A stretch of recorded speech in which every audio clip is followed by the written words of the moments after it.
All right, so here comes the answer. Before you do anything, I recommend reading through the docs and seeing how these parameters work.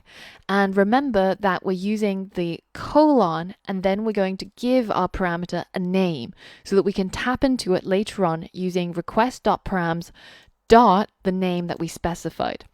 So now we can head into our app.js and you can create that route anywhere you wish. I'm going to put it just before the end, right down here, just before my app.listen. And I'm going to say app.get. And then I'm going to specify /posts /colon. And then here comes the name of my parameter, which you can call anything you wish as long as it makes sense to you, but I'll call it post name.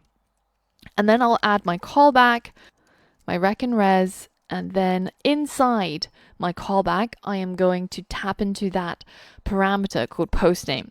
So I want to console log it. So I'm going to log the request.params.postName. And it has to be spelt exactly the same as you see here after the colon. But there's no colons down here. Remember that.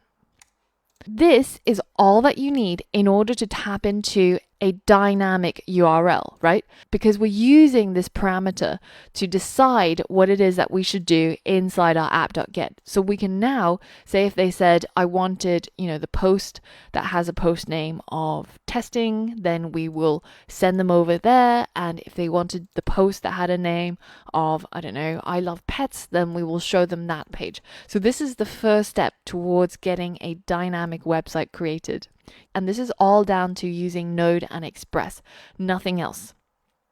Now we can test this, and if we head over to posts / anything you want to write afterwards, then it will get logged down here in our console.